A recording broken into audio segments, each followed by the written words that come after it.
significance of President Nixon taking the US dollar off the gold standard was that it empowered the US government through its various means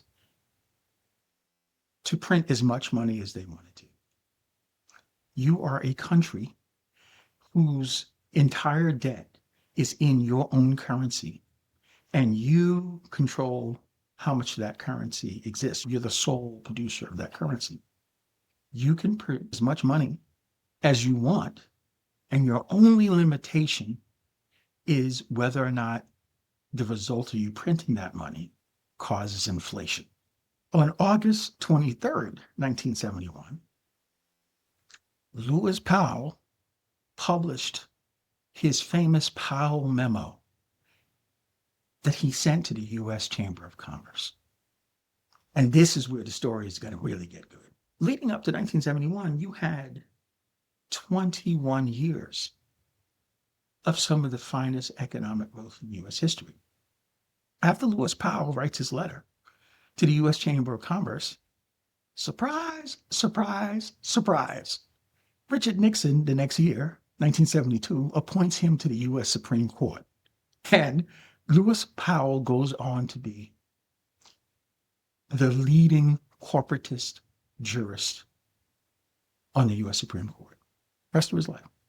Because if you make the talking head a millionaire, that talking head now has something significant to lose. They have rights that we can't even dream about. Why? Because the Corporate Citizens United now can donate endless amounts of money to political campaigns.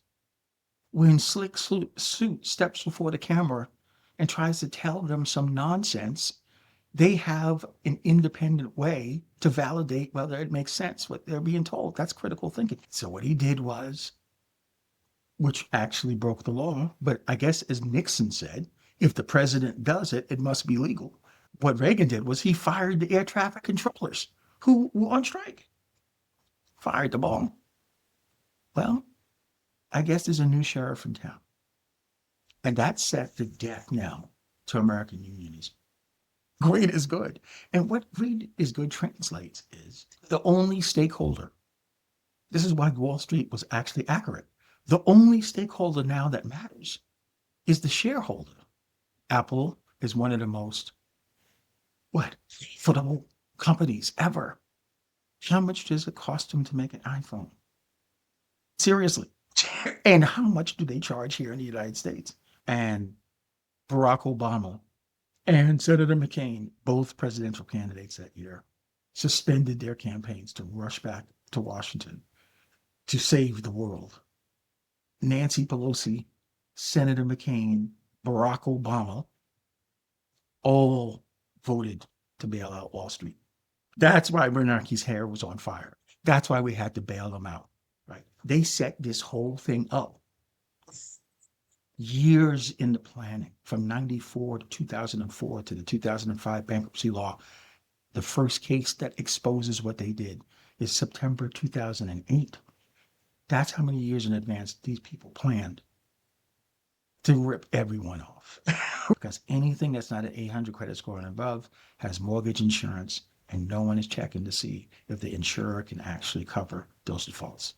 And then they're turning around and they're selling it to pension funds who are happy to take it because they're getting a higher return than AAA rated risk normally gets.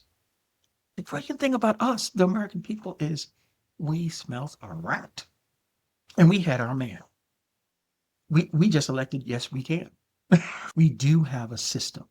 We still are 340 million Americans. We do have elections. We use the information. That's the breadcrumb.